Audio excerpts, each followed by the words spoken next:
Olá a todos, vamos hoje para mais uma aula de laboratório da disciplina Qualidade da Água. O parâmetro que hoje iremos demonstrar é a DQO, a demanda química de oxigênio, uma medida indireta da matéria orgânica.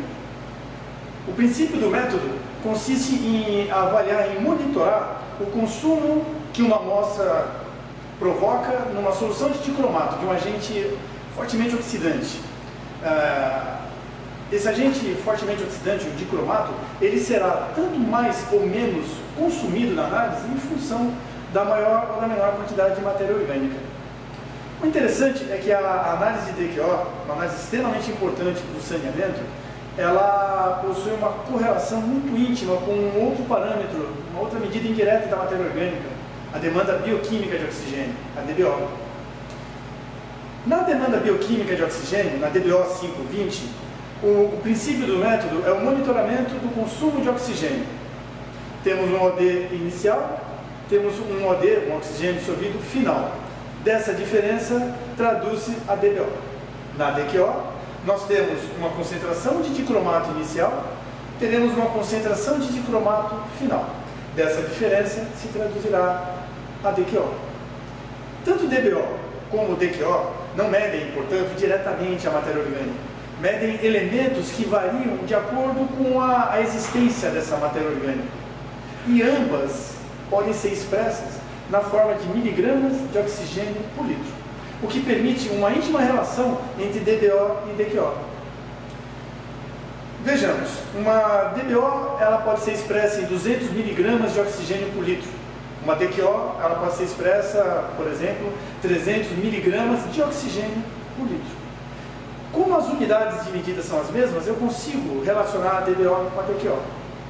Isso permite tentar solucionar alguns inconvenientes em ambas as análises. Primeiro, a DBO é uma análise muito demorada. Como vimos aí, é a DBO 520, são 5 dias a 20 graus. Demora 5 dias para se ter o resultado. Na DQO, por outro lado, em 3, no máximo 4 horas nós temos o resultado. Então é uma análise muito mais rápida. Na DBO, nós temos a medida exclusivamente da matéria orgânica biodegradável, já que são micro-organismos que farão essa degradação. Na DQO, o produto químico, o dicromato, ele não quer nem saber se é facilmente, se é difícil, seja lá o que for. Se for oxidável, ele vai oxidar. Então a DQO, ela mede qualquer tipo de matéria orgânica. Muitas vezes isso não é interessante, nós precisamos saber só a parcela biodegradável, já que é ela que é importante no processo de tratamento. Então vejam só, de um lado nós temos uma análise que demora muito, mas oferece um resultado que vai ao encontro daquilo que precisamos, que é a medida da matéria orgânica biodegradável. Do outro lado nós temos uma análise muito mais rápida, mas que mede tudo, tanto biodegradável como não biodegradável. Isso nos permite utilizá-las de acordo com a necessidade. Para efeito de monitoramento diário, para análise de um sistema, a DQO ela pode ser feita com muito mais facilidade, numa rotina muito mais tranquila. Então eu consigo, na análise de DQO, avaliar como que o meu processo está se comportando diariamente, tendo uma resposta diária. A DBO, como eu só tenho 5 dias, eu posso utilizá-la para consolidar o meu conhecimento no processo, para efeito de avaliação de qualidade do efluente final. Enfim, tanto o DBO como o DQO possuem os seus prós e os seus contras, que, bem avaliado, faz com que esses dois parâmetros, caminhados juntos, ofereçam muita informação a respeito das características da amostra. É possível, por exemplo, traçar uma correlação para uma determinada água residuária, uma medida histórica, uma série histórica, onde você determina DQO e DBO dessa análise por um longo período, você chega a uma correlação que te permite, com uma análise de DQO, avaliar o quanto você tem de DBO por aproximação. Para esgoto doméstico, por exemplo, essa correlação ela já é estabelecida. A DQO para DBO dá uma relação de mais ou menos 2, ou seja, nós temos 2 de DQO para 1 de DBO. Dessa forma, grosseiramente, se eu tiver um esgoto doméstico com uma DBO de 200 mg por litro, eu posso esperar tranquilamente uma DQO em torno de 400 mg por litro. Resumindo, trata-se de uma análise importante, rápida e que nos permite, em um dia, em meio dia, termos uma informação muito importante que pode impactar no processo como em tomadas de decisões. Agora, feita essa apresentação aí bem geralzona, a gente vai ver aqui todo o aparato necessário para a metodologia ser desenvolvida.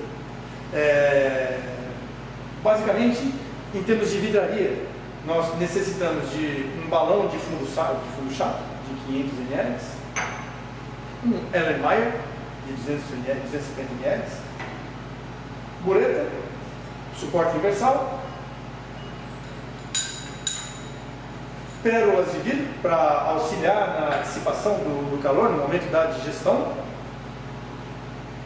proveta que pode ser substituído por uma pipeta volumétrica e dispensadores para nós adicionarmos os produtos químicos.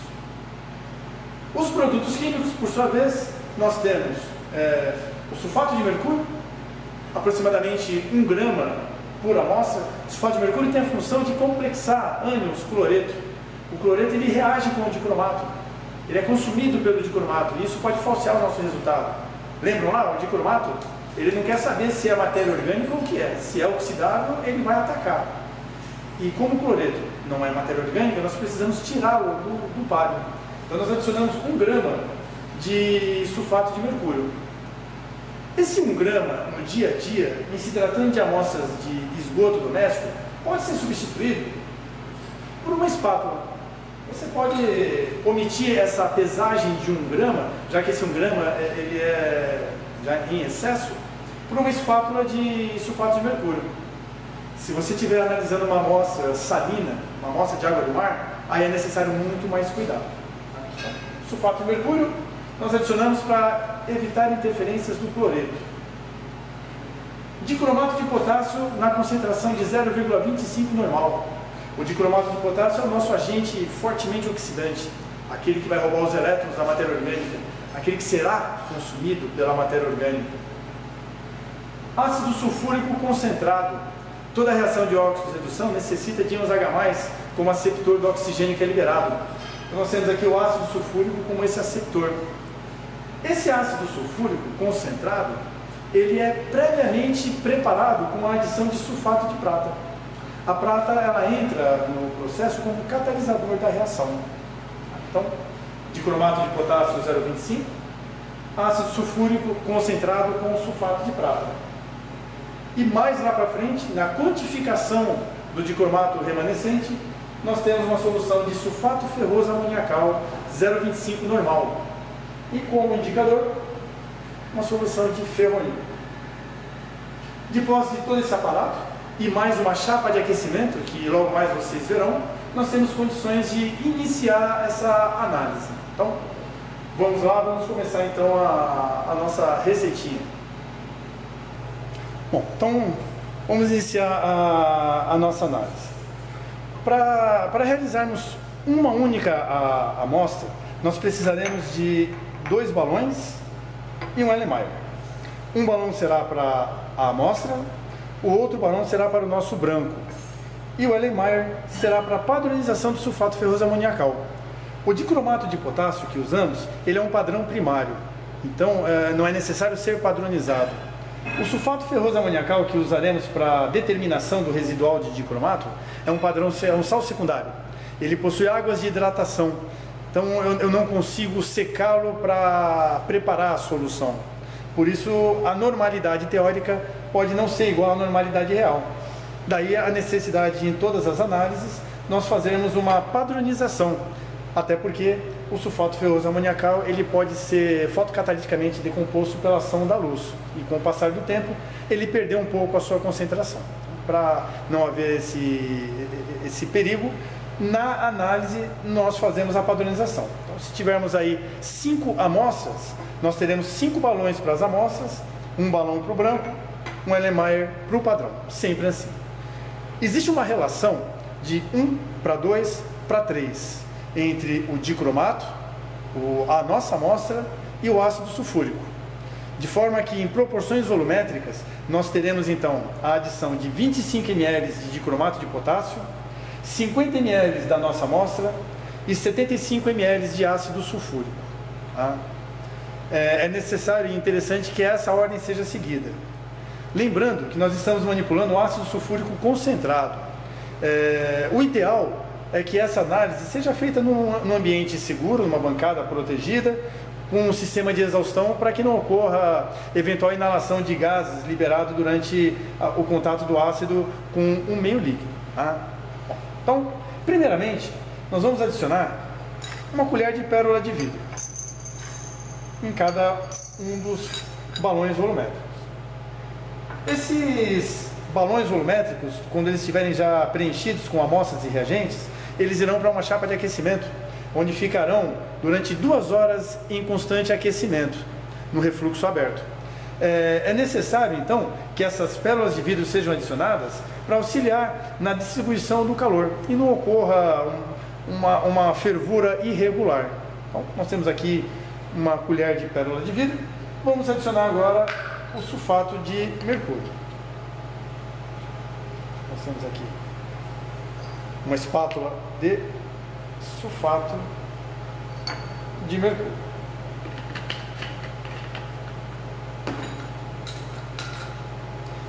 Adicionar 75 ml de ácido no final do processo de uma vez pode ser um tanto quanto arriscado. Então, para evitar qualquer inconveniente, comumente a gente sugere dividir em 2 momentos. A gente coloca um pouco agora e um pouco no final. Então, vou soltar aqui a tampinha do dispensador e vou adicionar, como são 75 ml, eu vou adicionar primeiramente 25 ml de ácido sulfúrico. E aproveitar para dissolver o sulfato de prata. 25 ml, 25 ml no balão do branco. Vamos deixar o padrão aqui para o final. Aqui do lado nós temos um dispensador de dicromato de potássio 0,25 normal, já marcando os 25 ml. Então, vamos adicionar com muito cuidado. Percebam que sai fumaça porque o contato do ácido com o meio líquido é uma reação exotérmica, então libera muito calor. Se a gente colocar a mão aqui, pode ser que se queime, então é necessário que segure aqui no gargalo do balão. Aqui não há o menor perigo.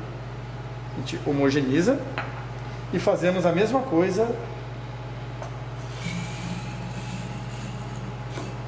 com o balão do branco. Homogeneizamos sempre muito bem. Então já adicionamos 25 de ácido, 25 do dicromato. Vamos agora adicionar a nossa amostra. Aqui nós temos uma amostra de esgoto. Vamos medir 50 ml. Não se esqueçam de checar o menisco na altura dos olhos para evitar qualquer erro. E aí, com muito cuidado, nós vamos adicionar a nossa amostra no conteúdo do balão. Esse aqui é o nosso branco, então ao invés de adicionarmos amostra, adicionaremos apenas água destilada. A existência do branco se faz necessária pelo fato de que nós precisamos saber a concentração de dicromato inicial. Poderíamos admitir que a concentração de dicromato inicial ela é tal qual aquela que presente nos 25 ml de amostra. Entretanto, a metodologia sugere, na verdade indica, que façamos um branco passando pelas mesmas etapas que a amostra vai sofrer em termos de digestão e titulação, para que eventuais erros analíticos ou erros inerentes à própria análise possam também estar presentes na confecção do branco. E assim nos oferecer um valor inicial de dicromato um pouco mais realista. Então nós temos aqui já a nossa amostra com o dicromato, com a amostra, o nosso branco com o dicromato, com a água destilada. Nós vamos agora adicionar os 50 ml restantes de ácido sulfúrico. Sempre tomando muito cuidado no manuseio do ácido sulfúrico. A mesma coisa para o nosso branco. Um fato muito relevante e importante. Quando nós adicionamos o ácido sulfúrico final, 50 ml, o ácido sulfúrico é mais denso do que a água. Então ele tende a ir lá para o fundo, a não se misturar imediatamente. Se nós adicionarmos, levarmos o balão desse jeito para a chapa de aquecimento, essa mistura do ácido com a água pode acontecer lá. E pode ser de uma forma muito brusca e potencializado pelo calor da chapa, isso tudo pode ferver e espirrar no operador. Então é extremamente importante que, assim que adicionar os últimos volumes de ácido sulfúrico, que a amostra seja devidamente homogeneizada, perfeitamente homogeneizada, para não ocorrer esse risco. Então, aqui nós temos a nossa amostra, nosso branco. Vamos agora preparar o padrão. Para o padrão, nós vamos adicionar 10 ml de cromato, no Erlenmeyer, e 30 ml de ácido sulfúrico. E apenas a título de facilitar a nossa titulação, nós vamos avolumar isso para em torno de 100 ml. Vejam o borbulhamento. Homogeneizar bem. E temos aqui a nossa trinca por amostra. Amostra, branco e padrão. O padrão, ele vai ficar aqui no cantinho, reservado, aguardando esfriar. E a nossa amostra e o nosso branco, nós levaremos agora para a chapa de aquecimento, onde ficarão lá por 2 horas.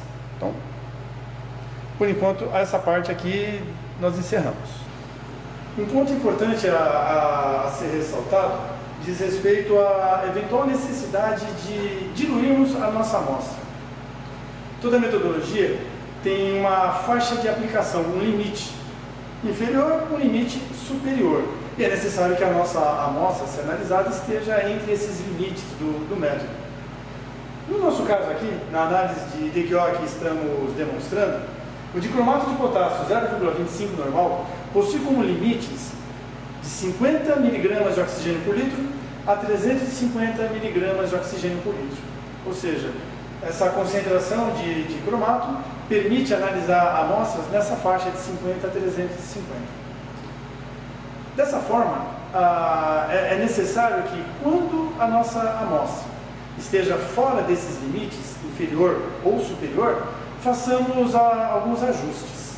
Bom, quando a nossa amostra ela tem uma DQO muito baixa, está no limite inferior, tem uma DQO menor que 50 mg de oxigênio por litro, a saída é substituir o dicromato de potássio pelo dicromato de potássio 0,025 normal. A metodologia é a mesma, todos os passos são os mesmos, a única coisa é que, ao invés de usarmos o dicromato 0,25, usaremos o 0,025 normal, e assim resolve-se o problema. Agora, quando o problema, e que é muito mais comum em questões de esgoto e água residuária, estando no limite superior, ou seja, quando a nossa amostra tem uma DQO superior a 350 mg de oxigênio por litro, nesse caso nós temos que promover diluições a essa amostra. Temos que diminuir a quantidade de matéria orgânica de tal forma que ela caia nesse intervalo de 50 a 350. Para isso, é necessário que façam-se algumas tentativas, várias diluições na mesma amostra. Enfim, não há uma tabela que nos mostre para determinada amostra tal diluição. Existe a experiência do operador. Ela que vai servir de base para chutes iniciais de diluição. A vantagem da DQO, quando comparada, por exemplo, com a DBO, é que a DQO eu consigo fazer algumas avaliações iniciais que me permitam constatar erros de diluição. Ou mesmo que eu não consiga constatar esse erro de diluição inicialmente, eu em 4 horas tenho a análise feita e consigo refazê-la, mudando a diluição, diferente da DBO. A DBO, só depois de 5 dias eu vou saber se eu acertei ou errei a diluição. E nesse período a minha amostra já está com prazo de validade expirado. Por isso, quando se fala de diluição na análise de DBO, ela é muito mais minuciosa do que na análise de DQO.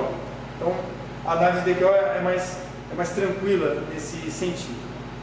Como eu comentei com vocês, é possível fazer algumas avaliações preliminares para você saber se acertou ou não a sua diluição. A primeira, ambas vão se valer da cor, da coloração da amostra. O que nós temos aqui? Nós temos o dicromato, que é o cromo mais 6, em meio ácido, com a nossa amostra, com alguma quantidade de material oxidável, material redutor. Então nós temos aqui o agente oxidante e redutores. O dicromato, o cromo 6, quando consumir essa matéria orgânica, ele vai se reduzir para cromo mais 3, que é verde. Bom, nós vamos ter aqui a diminuição do cromo mais 6 e a formação do cromo mais 3. Cromo mais 6 é laranja, cromo mais 3 é verde. Dessa forma, assim que eu coloquei a amostra, eu compará-la com o meu branco, eu posso perceber que a coloração alaranjada da amostra é muito próxima da coloração alaranjada do meu branco, indicando que, inicialmente, não houve formação considerável de cromo 3. Isso pode ser um indício para que, nesse exato momento, eu abra a mão dessa metodologia, usando o dicromato 0,25, e adote a nova metodologia, usando o dicromato 0,025 normal. Eu posso simplesmente arriscar e dar prosseguimento. E no final, quando eu quantificar o dicromato remanescente da minha amostra, aí sim eu vou ter a certeza se essa sobra de dicromato da minha amostra não está muito próximo daquilo que eu tinha inicialmente na minha amostra, quando eu comparar com o que eu tenho no branco. Se isso aconteceu, eu perdi realmente a minha análise e devo imediatamente refazê-lo. Então, a primeira dica é essa, é comparar. Se as colorações da amostra e do branco estiverem muito próximas, é um indício de que a sua DQO está muito baixinha e você tem que rever ou analisar com mais cautela os resultados para verificar se é ou não necessário uma mudança de metodologia. No limite superior, a coisa é muito mais rápida, fácil e escancarada, não há dúvidas, não há o que questionar. Para ilustrar, eu vou colocar aqui o dicromato e vou colocar aqui o ácido sulfúrico. Apenas para ter o cromo 6 em meio ácido. E vou adicionar aqui uma solução, uma alfa DQO. Vejam só. Coloração verde.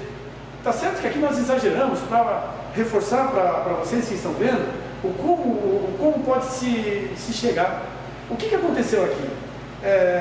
A oxidação do cromo 6, a oxidação da amostra pelo cromo 6 foi muito grande, gerando uma concentração de cromo 3 altíssima, fazendo com que a presença do cromo 3, com a sua coloração verde, fosse superior à do cromo 6, que é laranja, fazendo com que a minha amostra ficasse verde.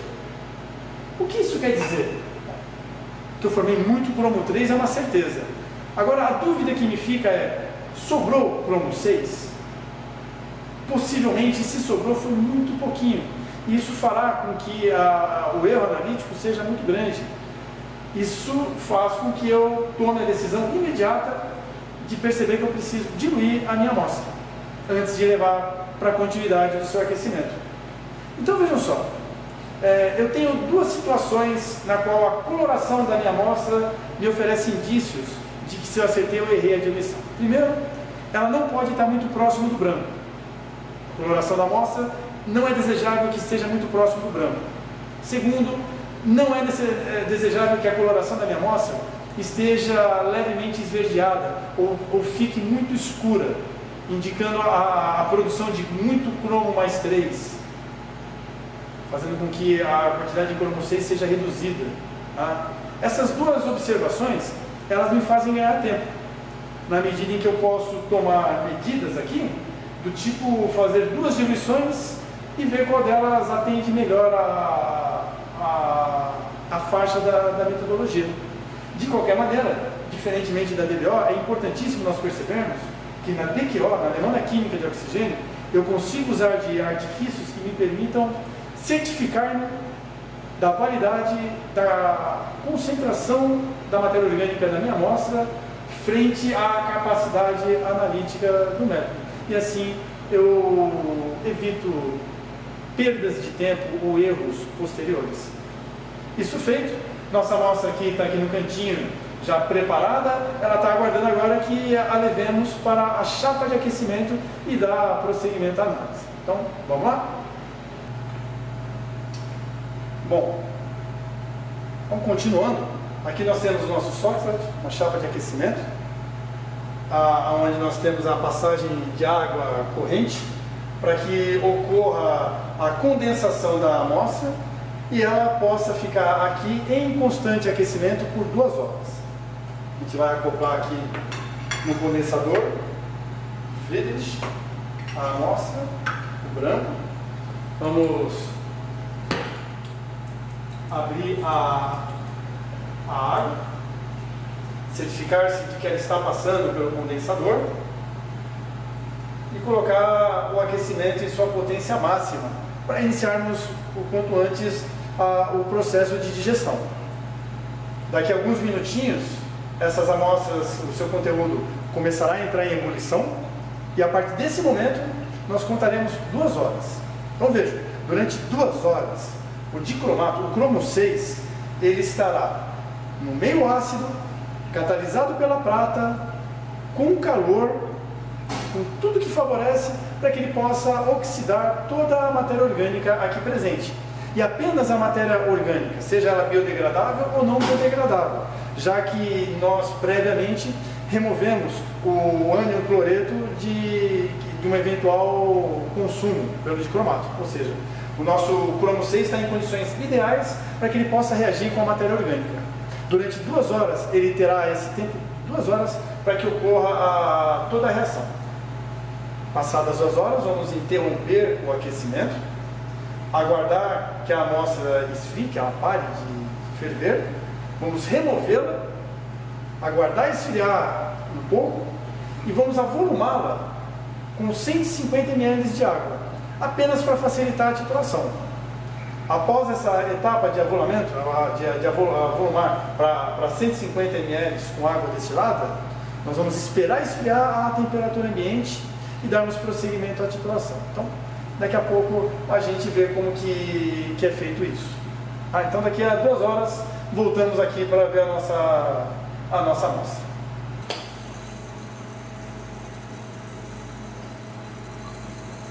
Passadas as 2 horas, todo o dicromato e matéria orgânica passível de serem reagidos, já aconteceu, toda a reação já se processou. Nós vamos interromper o aquecimento e aguardar agora que a temperatura comece a baixar para que nós possamos manusear com mais segurança. Quando a fervura parar, nós vamos remover do Soxhlet e acrescentar 150 ml de água destilada. Aguardar esfriar completamente a temperatura ambiente para procedermos à titulação.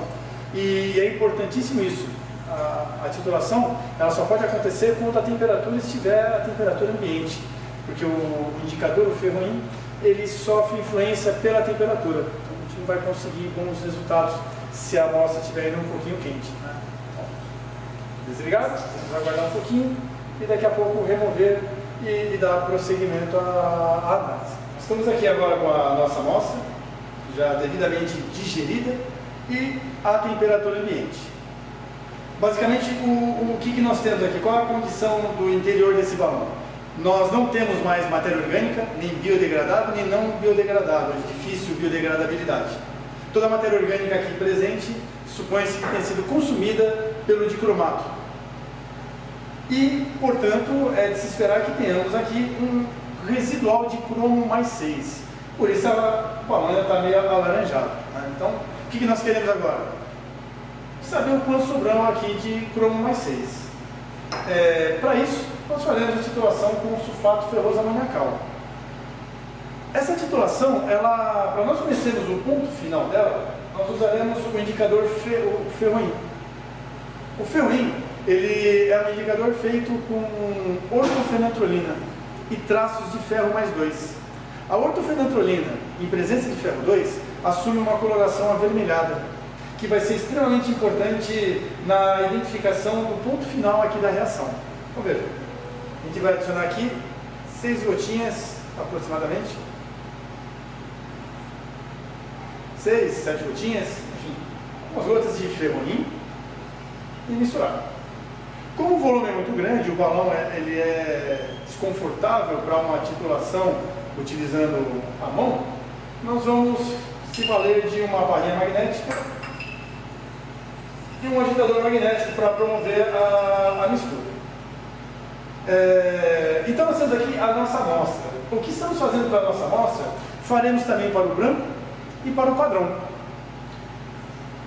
O branco e o padrão nos permite ter uma ideia do volume que gastaremos na titulação. Por quê? Veja, a concentração do sulfato ferroso amoniacal presente aqui na bureta é idêntica à concentração do dicromato de potássio utilizado na análise. Ambos são 0,25 normal. É claro que a normalidade do sulfato ferroso amoniacal será aferida na padronização. Mas se tudo foi feito direitinho, se o reagente é novo, a pesagem foi feita com todos os cuidados, o preparo, enfim, tudo devidamente bem conduzido, podemos dizer que a normalidade do sulfato ferroso amoniacal será 0,25, ou algo muito próximo de 0,25 normal. Enfim, vamos admitir momentaneamente que a concentração do dicromato e do sulfato ferroso amoniacal seja 1 para 1. Sendo assim, tanto o padrão como o branco, não há consumo do dicromato, porque nós usamos apenas água ultra pura, água sem matéria orgânica. Logo, o volume gasto de sulfato ferroso amoniacal na titulação, a determinação da concentração de cromo 6 presentes no branco e no padrão, tem que ser volumes parecidíssimos com os volumes iniciais de dicromato. Ou seja, se no branco eu adicionei 25 ml de cromato, eu devo gastar algo muito próximo a 25 ml de sulfato ferroso amoniacal. Se no padrão eu utilizei 10 ml de cromato, eu devo gastar na titulação algo muito próximo de 10 ml. Tanto no branco como no padrão, quando esses volumes se separarem muito, a diferença começar a ser perceptível, indica que algo não está sendo muito bem conduzido. O sulfato ferroso amoniacal, por exemplo, ele pode estar velho, necessitando ser repreparado. Tá? Fora isso, via de regra, tanto no branco como no padrão, os volumes de sulfato ferroso sempre serão na mesma ordem de grandeza dos utilizados no começo da análise pela adição de dicromato de potássio. Já aqui na nossa amostra, nós não temos como inferir o quanto gastaremos de sulfato ferroso, porque a princípio, óbvio, nós não sabemos o quanto sobrou de cromo 6. Daí a importância do ferrolim adicionado para nos dizer quando que a titulação acaba. Aqui nós temos ferro mais 2. Na medida em que nós iniciarmos a titulação, em que eu abrir aqui a torneirinha, vai cair ferro 2.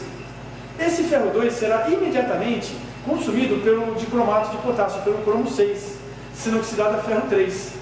Então, cai ferro 2, tem dicromato, vira imediatamente ferro 3. Continua a titulação, cai ferro 2, tem dicromato, vai para ferro 3. E assim vai. Até o momento em que eu deixar cair uma gota do ferro 2 e não tiver mais cromo 6 aqui na solução. E esse ferro 2 poderá ficar livre em solução. Esse ferro 2, livre em solução, pela ausência total de cromo 6 no meio, faz com que o ferroim assuma a coloração avermelhada, desloque o equilíbrio do ferroim para uma cor vermelho tijolo, indicando assim que a titulação chegou ao seu final, ou seja, indicando para mim que eu não tenho mais cromo 6 livre em solução e que eu posso interromper, medir o volume gasto e aplicar esse volume no cálculo para a DQO. Então, o que a gente vai ver agora aqui é uma interessante mudança de coloração durante a titulação, porque na medida em que o ferro 2 cai, é oxidado a ferro 3, o cromo 6 é reduzido a cromo 3, o cromo 3 é verde. Então a gente vai ter uma mistura de cores, laranja verde, um predomínio do verde, até chegar um momento em que o cromo 6 não é mais presente e a coloração vermelho tijolo se faz presente em função do ferroinho. Então, vamos ver aqui como que é essa mudança de coloração na nossa titulação. Bom, então vamos começar a nossa titulação.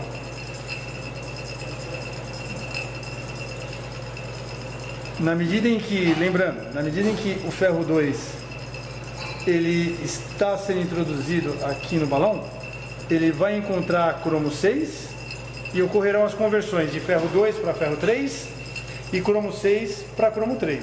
O ferro se oxida, o cromo se reduz. Na verdade, o ferro aqui o ferro 2 no titulante, ele está nada mais nada menos fazendo as vezes da matéria orgânica. A mesma coisa que aconteceu lá na digestão. A matéria orgânica ela era oxidada pelo dicromato. Aqui é o ferro 2 que está fazendo isso, de uma forma controlada pela titulação. É possível verificar que a coloração laranja ela já não é mais perceptível, porque em função da adição de ferro 2, uma parte considerável do cromo 6 está virando cromo 3, que é verde.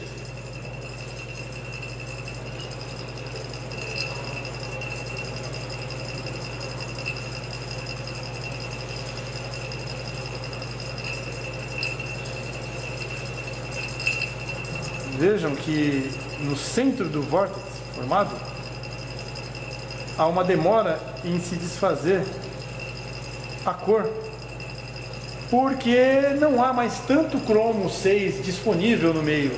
Então há uma certa demora do ferro 2 ser misturado até encontrar um cromo 6 ainda remanescente, mas ainda tem cromo 6, tanto é que ainda está aqui laranja, ou seja, nós ainda não temos ferro 2 livre em solução.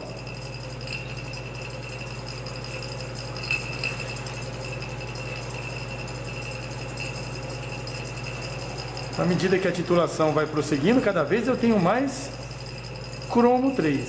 Cada vez mais a coloração verde é predominante. E nesse meio tempo, todo o ferroinho presente está incolor. Ele não está participando aqui do processo de formação de cor,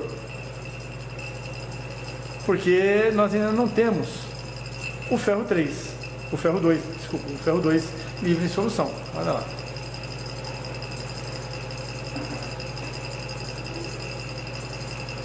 Cada vez há uma demora um pouco maior em termos uma homogeneidade na cor após a mistura. O centro ele fica um pouco mais escuro porque lá no centro o ferro 2 mantém-se como ferro 2 por alguns segundos até encontrar cromo 6 e ser oxidado a ferro 3 e o ferroinho novamente some.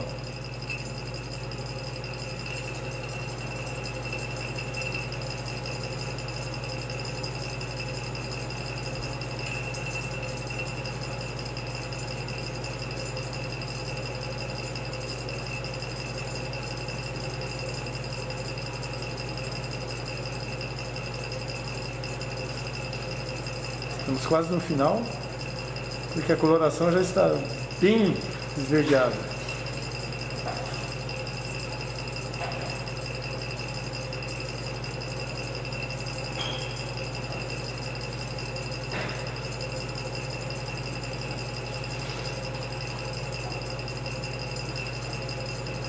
Agora é necessário um pouco de cautela para que não se passe do ponto final.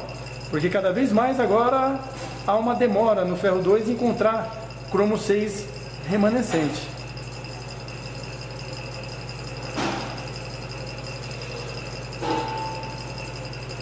Veja que a coloração ela persiste, mas logo em seguida ela desaparece. O ferroinho novamente ele perdeu porque o ferro 2 virou ferro 3. Isso quer dizer que ainda temos cromo mais 6.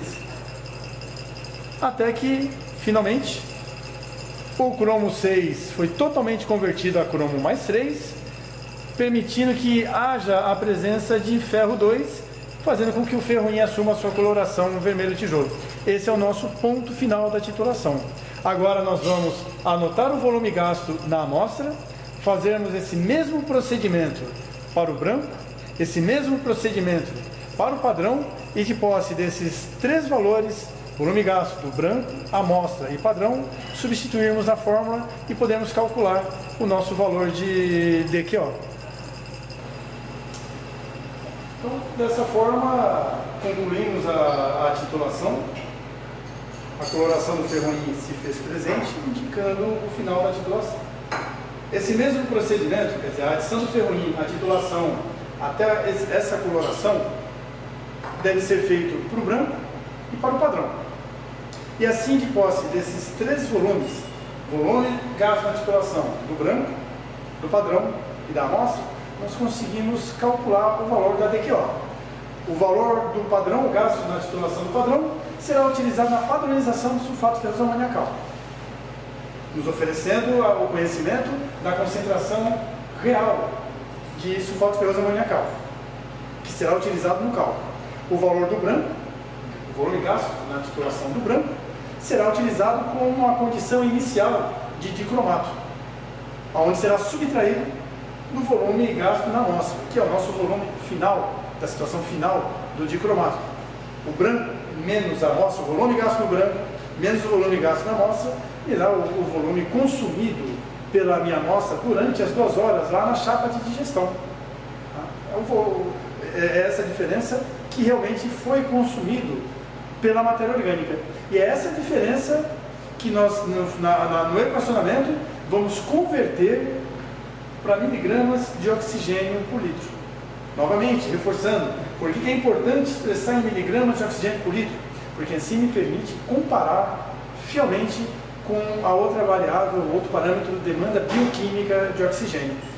E com esses dois valores, DBO e DQO, eu consigo ter um vasto conhecimento acerca da biodegradabilidade da minha amostra, a respeito da eficiência do processo de tratamento e, enfim, da caracterização de amostras que venham para o laboratório. Então, como podemos ver, é uma análise química clássica, com algumas etapas a serem vencidas, uma digestão ácida com introdução de calor, uma titulação com a presença de um indicador, mas que me permite, em meio-dia, obter um resultado final extremamente útil, tanto para a operação como para a caracterização da amostra. A gente encerra mais essa aula.